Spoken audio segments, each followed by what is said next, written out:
Seja muito bem-vindo à nossa nona aula. Este curso, que tem como título Interdisciplinaridade com os Lusíadas, é um projeto do estágio supervisionado da Uninter, onde estou terminando minha graduação em Letras. Meu nome é Luar de Moraes e me coloco à disposição para tentar responder qualquer dúvida que surgir. É só escrever nos comentários ou, se preferir, pode enviar seu questionamento por e-mail.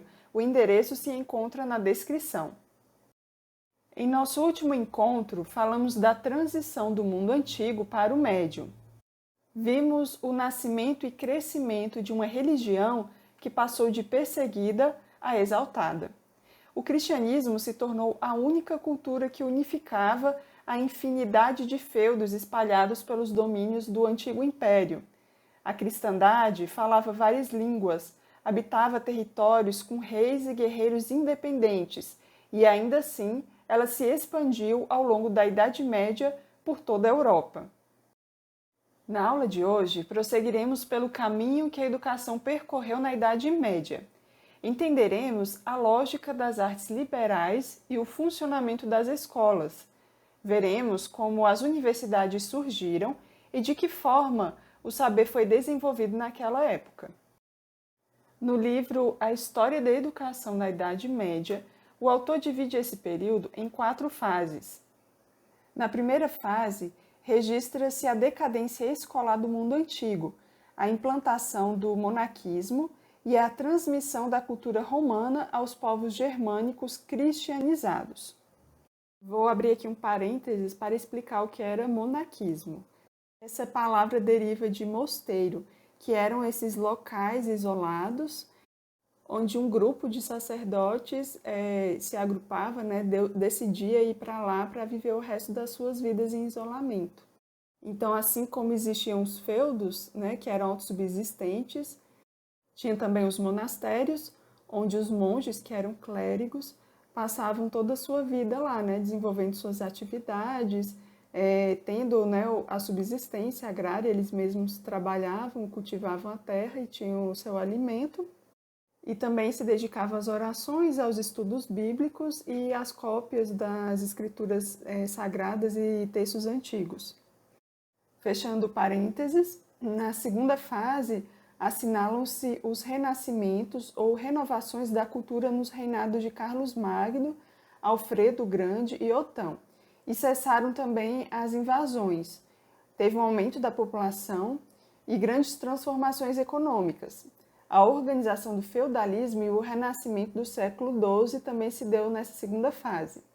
Depois temos a terceira fase, que constitui o apogeu da civilização medieval, com o florescimento das universidades, a constituição da doutrina e do método escolástico.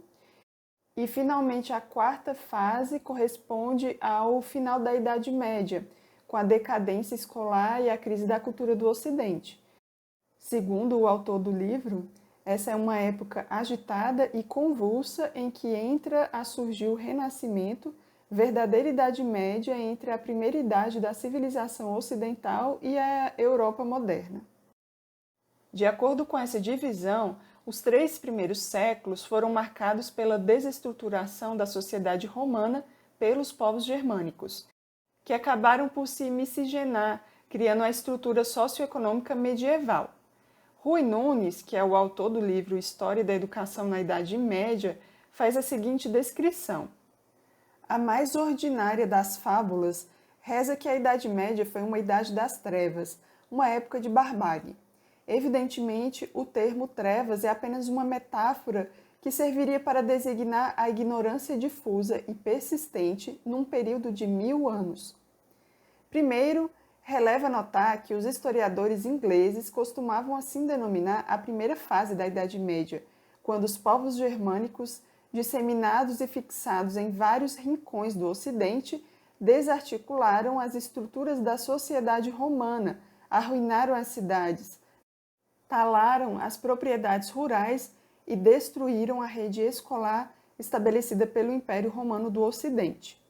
Nesses primeiros séculos medievais, as tribos germânicas guerreavam umas com as outras, enquanto novas levas de bárbaros, como os lombardos, Despenham sobre a Itália e novas invasões, como a dos sarracenos, põem em polvorosa o litoral europeu do mar Mediterrâneo.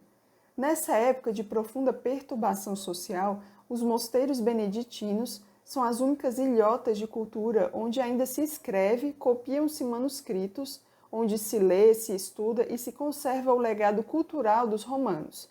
Só a partir do reinado de Carlos Magno recomeçou na Gália e se iniciou na Germânia a renovação cultural, a recuperação das letras antigas e a organização das escolas. As trevas metafóricas, por conseguinte, aplicar-se-iam com propriedade e justificativa à Gália e à Germânia, durante os séculos V, VI e VII, e também à Grã-Bretanha, com exceção da Irlanda, até o começo do século VIII, pois a Itália, dos séculos VI e VII, apesar das guerras e da invasão lombarda, permanece um foco de civilização, enquanto a Península Ibérica, nos séculos V, VI e VII, foi um dos principais e mais luzidos centros intelectuais e artísticos do Ocidente, até que a Espanha sucumbiu ante os muçulmanos em 711. No século IX, temos o renascimento carolíngio da Gália e a renovação cultural da Grã-Bretanha sob o impulso de Alfredo o Grande, enquanto no século X se registra o renascimento otoniano na Germânia. A partir do ano 1000, já surgem delineadas as feições da sociedade feudal, ressurge o comércio, renova-se a vida urbana, ocorre o renascimento cultural do século XII e a civilização medieval atinge o seu apogeu no século XIII, com o florescimento notável das universidades e dos estudos. Nós vimos que a educação formal nasceu atrelada ao surgimento da escrita. O estudo intelectual sempre esteve ligado à palavra escrita. Sendo o cristianismo a religião das escrituras, assim como era também o judaísmo, a história da expansão cristã esteve intimamente conectada às letras. No livro História da Educação na Antiguidade, Henri Marot diz que no Egito, na Síria e na Mesopotâmia, o cristianismo reavivou o egípcio e o aramaico, que desde Alexandre deixaram de ser línguas de cultura. Provocou o florescimento de uma literatura e, por conseguinte, de um ensino em copa e em siríaco, uma e outro estreitamente ligados às exigências da vida religiosa. Nos países que até então não haviam conhecido cultura escrita, o cristianismo fez nascer uma cultura, uma literatura e, antes de tudo, uma escrita nacionais, criadas inteiramente para seu próprio serviço, principalmente para poder traduzir a Bíblia, fonte de toda a vida cristã, é que vemos nos séculos IV e V Frumêncio promover o etíope ao nível de língua literária escrita, assim como o Mesrob para o armênio e o georgiano. E o autor continua descrevendo outras formas de escrita que foram desenvolvidas para povos, que não tinham escrita, como os hunos, os germanos e também a língua eslava, deixando claro que eles foram criados com princípios de ensino religiosos do cristianismo. Mas isso acontecia em uma ocasião onde o evangelho era apresentado a certo povo e eles o escolhiam livremente. As escrituras eram traduzidas na língua local para que eles pudessem estudá-la. Já no início da Idade Média, temos um contexto bem diferente. Os povos bárbaros não eram cristãos, eles estavam invadindo e saqueando aldeias, cidades e fazendas, trazendo uma atmosfera de instabilidade. Na medida em que iam se convertendo e adotando costumes romanizados, passaram a se interessar pelos estudos, a exemplo do imperador franco Carlos Magno. Fato notável que marca o início da segunda fase da educação na Idade Média. Rui Nunes diz em seu livro que, mesmo nessa turbulenta primeira fase medieval, haviam sábios, eruditos e filósofos preservando os estudos e a cultura. Ele diz: quando a invasão dos lombardos se abateu nos Alpes sobre a Itália, parecia que a torrente impetuosa ia esbarrondar a cultura. E, no entanto, após um século, as cidades perduravam e as escolas continuavam abertas. É claro que no turbilhão das invasões e nos tempos inseguros que se lhe seguiram, não havia condições para intensa atividade escolar, já que faltava recursos humanos para tal empresa, e uma vez que os bárbaros não primavam pela curiosidade intelectual. Nunes continua dizendo que os bárbaros romanizados não frequentavam escolas romanas, não apreciavam a teoria e os clássicos, mas preferiam as ciências aplicadas que lhes eram de proveito na administração. Alguns povos bárbaros dedicaram-se também ao direito e os seus reis mandaram redigir os costumes dos respectivos povos, que vinham sendo transmitidos oralmente. As escolas, então, cresceram vinculadas aos locais de culto. As escolas próximas a mosteiros, que eram mais rurais, se chamavam monacais. As que eram próximas às catedrais eram chamadas de episcopais, e as escolas próximas a palácios eram as escolas palatinas. Foi a partir dessas que surgem as universidades. Mas vamos refletir sobre a origem do termo escola. Tiago Brum Teixeira, do site Escola de Artes Liberais, identifica o vocábulo como derivado do grego skolei. Ele diz que, originalmente, essa palavra significa pausa, suspensão do trabalho, ou seja, o tempo livre que se tem para empreender livremente o que lhe interessa. Por conta disso, esse termo ganhou também o significado de lazer, pois é o que se faz geralmente no tempo livre. Resumindo, segundo Teixeira, escola seria o local que uma pessoa emprega seu tempo livre para se instruir, por livre escolha e porque gosta. O conceito de escola está, desde sua origem, então, ligado e provavelmente foi determinado pelo de arte liberal, que é a arte do homem livre, que por sua vontade decide estudá-la, e este era o pré-requisito para a educação liberal.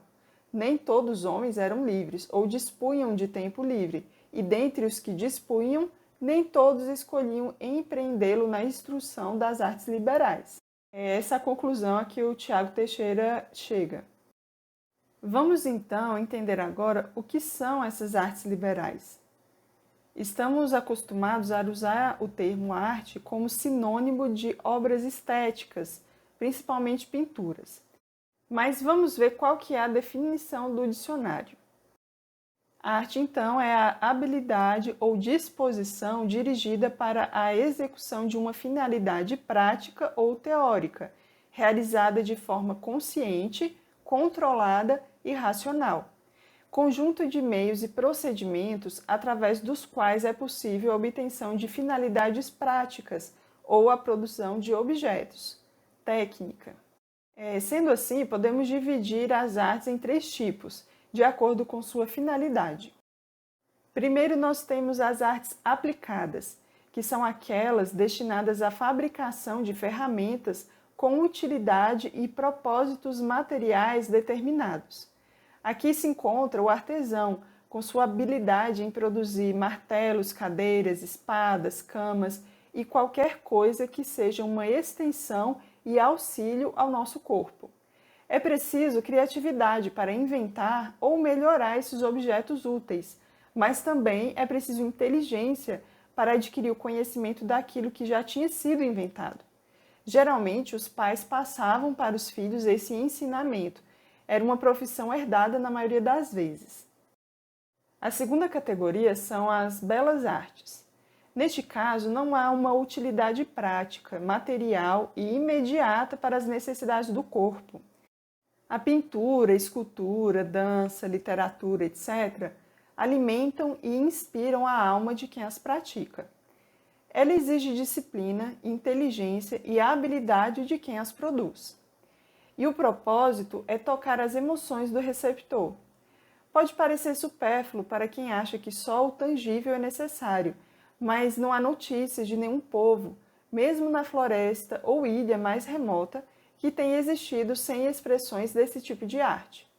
Pensando em termos de utilidade, um violão é útil, pois serve ao propósito da pessoa que o toca.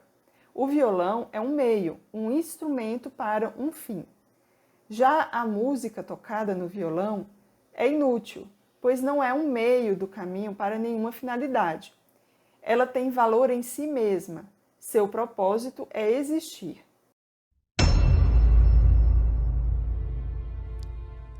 No século VIII da era cristã, cerca de 300 anos após a dissolução do Império Romano, os reinos europeus viviam em constantes conflitos e ataques bárbaros, o que impedia que a cultura florescesse.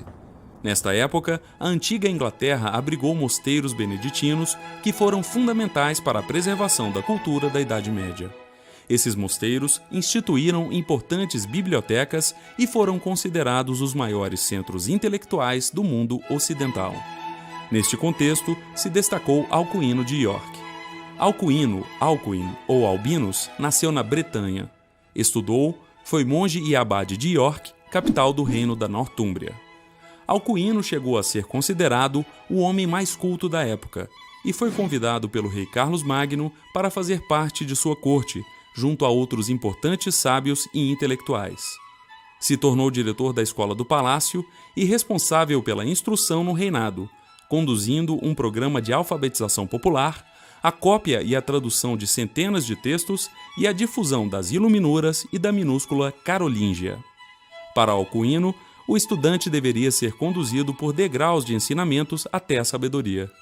Organizou então a ciência e as artes da antiguidade no trivium, gramática, retórica e dialética, e no quadrivium, aritmética, geometria, música e astrologia. Comparava as 7 artes liberais com as 7 colunas do Templo de Salomão, o conhecimento material como uma base sólida para o conhecimento espiritual. Desta maneira, Alcuíno de York contribuiu para a preservação, organização e renovação cultural de seu tempo e a constituição do que seria a própria cultura ocidental.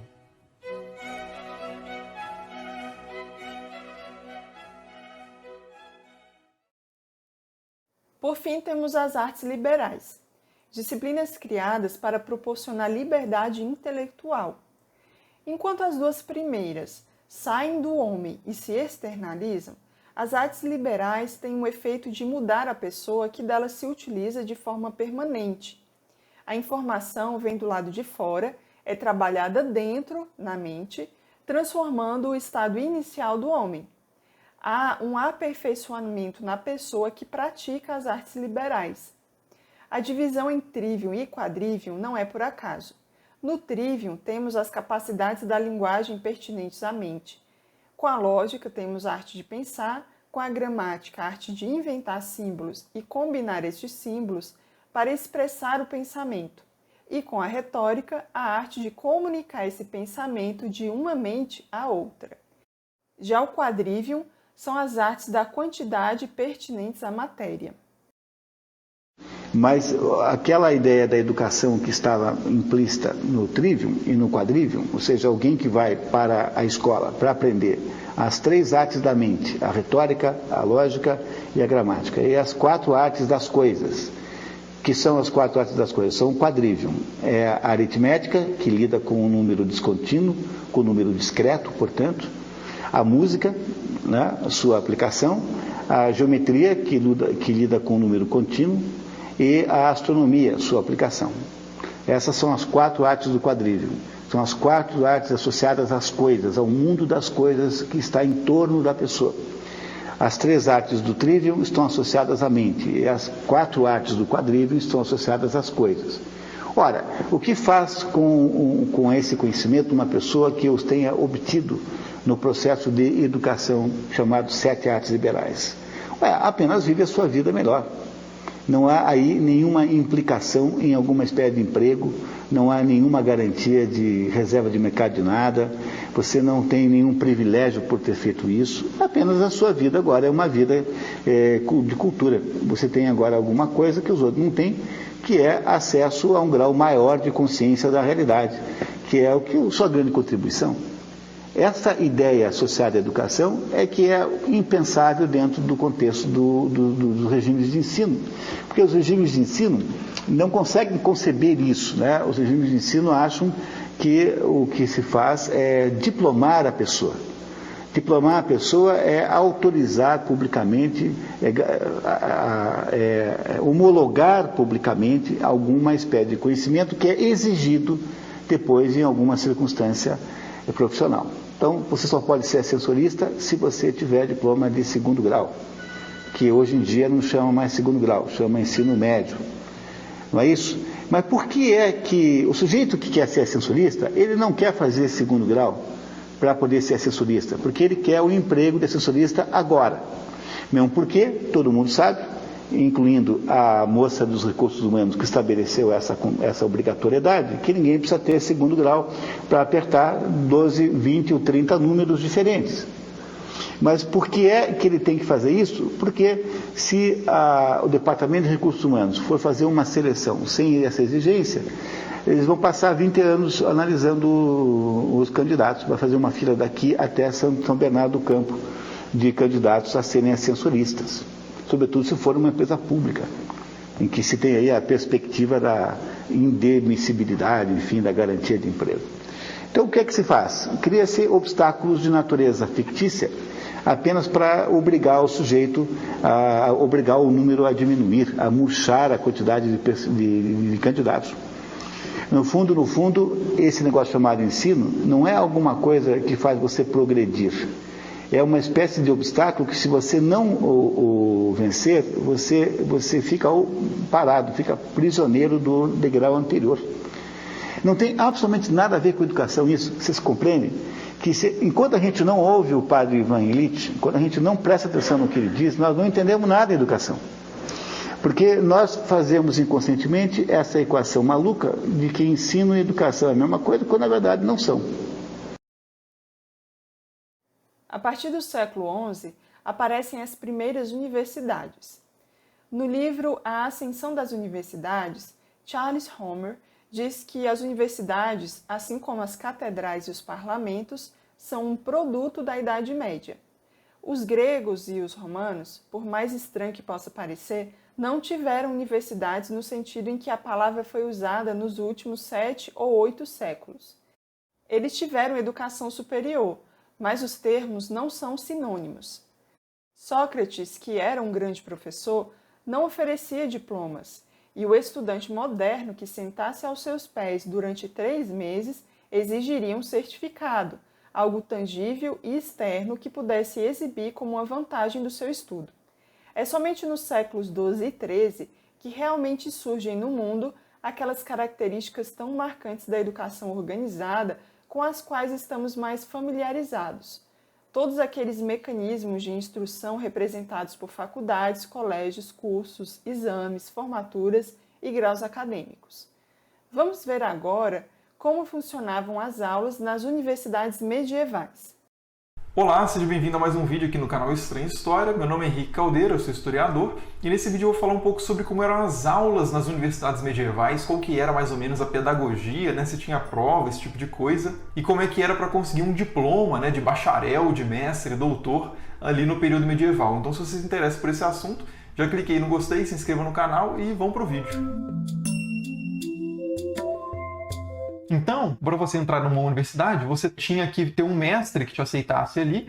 Para entrar na corporação, você ficaria com aquele mestre, então você passava a universidade basicamente com um professor. Existiam alunos que pulavam de mestre em mestre, mas isso era muito mal visto. Mas então, basicamente, esses alunos acompanhavam os mestres e ficavam por mais ou menos 4, 5 anos, depende, com esses mestres. E as aulas, que eram nesses espaços ou precários, aí, salas vazias concedidas por alguém, um dormitório concedido por alguém, ou já em salas mais chiques, talvez numa sala da Catedral de Notre Dame, por exemplo, cedida para algum mestre da Universidade de Paris, enfim, vários espaços, você tinha basicamente o mesmo tipo de pedagogia ali, que eram dois momentos, vamos dizer assim, de aprendizado e desenvolvimento intelectual, que era a lexio, que é a leitura, e a disputatio, que é disputa. Então, como é que era a aula básica, né? Geralmente acontecia de manhã, você ia para essa sala, para esse ambiente qualquer, encontrar com o seu mestre, e lá o seu mestre abriria um livro, algum clássico, né?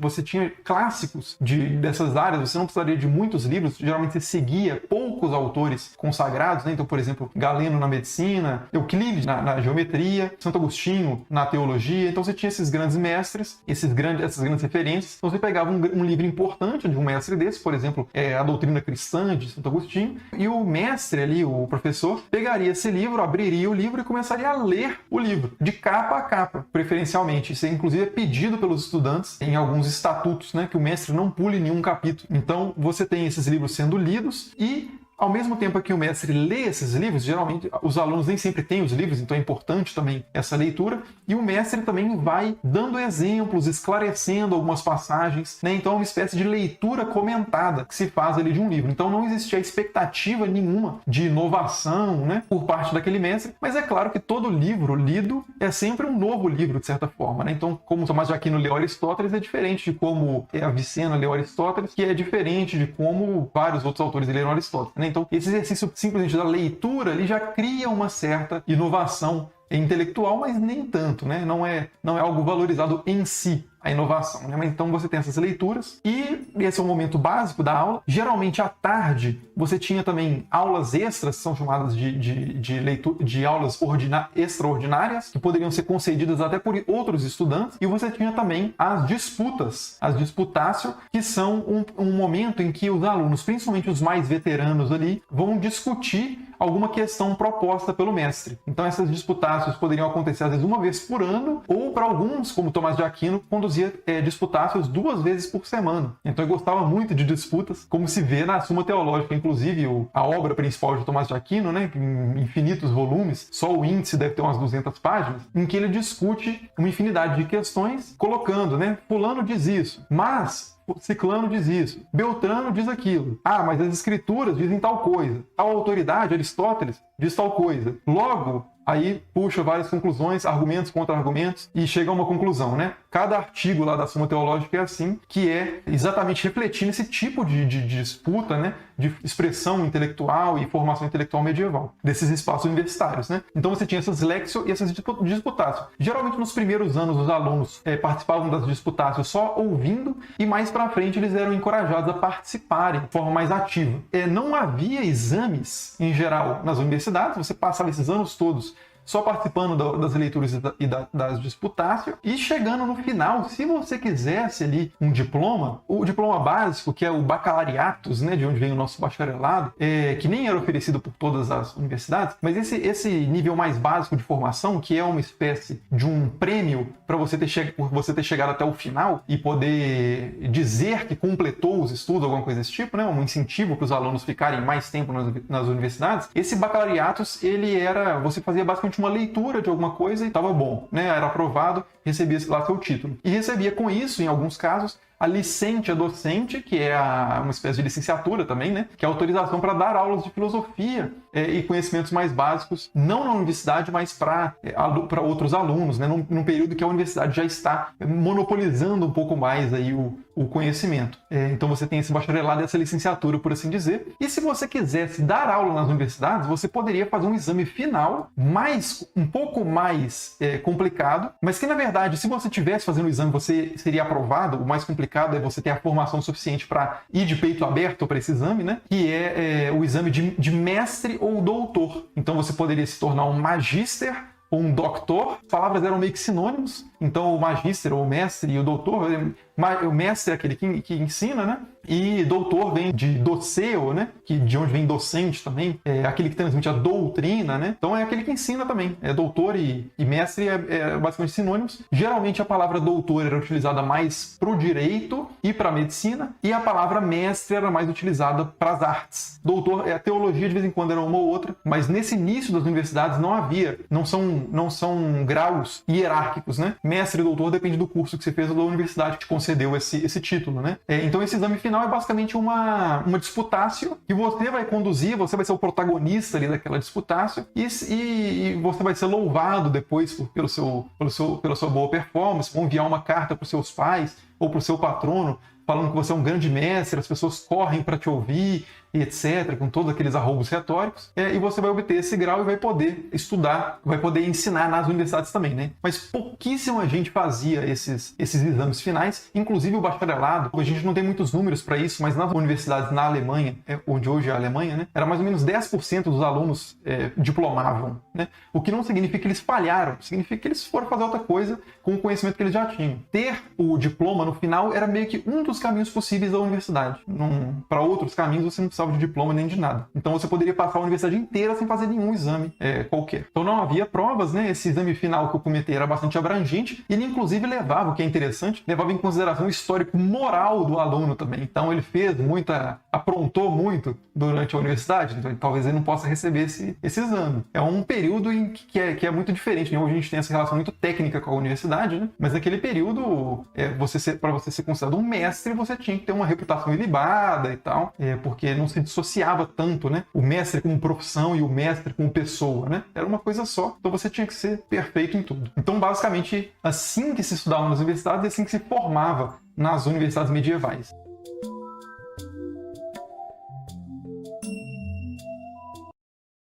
Vimos então, ao longo das últimas aulas, de que maneira o conhecimento e seu estudo foi se estruturando desde a criação da escrita, passando pelos sábios orientais e pela sistematização clássica, até chegar no medievo com as universidades. As ciências e o método científico tiveram grande avanço nesse período com Roger Bacon, um frade franciscano da escola de Oxford, que viveu entre os anos de 1214 e 1294. Para Bacon, usar apenas observação e lógica não era suficiente para se chegar à verdade nas ciências naturais. Era preciso um exercício fora dos domínios dos sentidos humanos. Ele incluiu o processo de experimentação. As hipóteses levantadas precisavam ser testadas pelo investigador, que deveria relatar seu método para que outros pudessem replicar o teste e, assim, a veracidade de uma proposição seria mais confiável.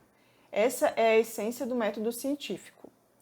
Em sua biografia, conta-se que Roger corrigiu o calendário juliano, aperfeiçoou diversos instrumentos de ótica, descreveu a Via Láctea como um agregado de estrelas, explicou a formação do arco-íris e anteviu várias invenções modernas, como a máquina a vapor, o telescópio, o microscópio, o aeroplano e outros. Além disso, ele escreveu uma gramática do grego e outra do hebraico, e também escreveu sobre matemática, alquimia e filosofia. As grandes navegações são fruto do pensamento desenvolvido ao longo da Idade Média, tanto em suas motivações quanto no suporte tecnológico que permitiu a empreitada. Veremos isso na próxima aula. Obrigada pela sua presença. Conto com sua participação nos comentários. Quero saber suas reflexões sobre a aula. Até nosso próximo encontro.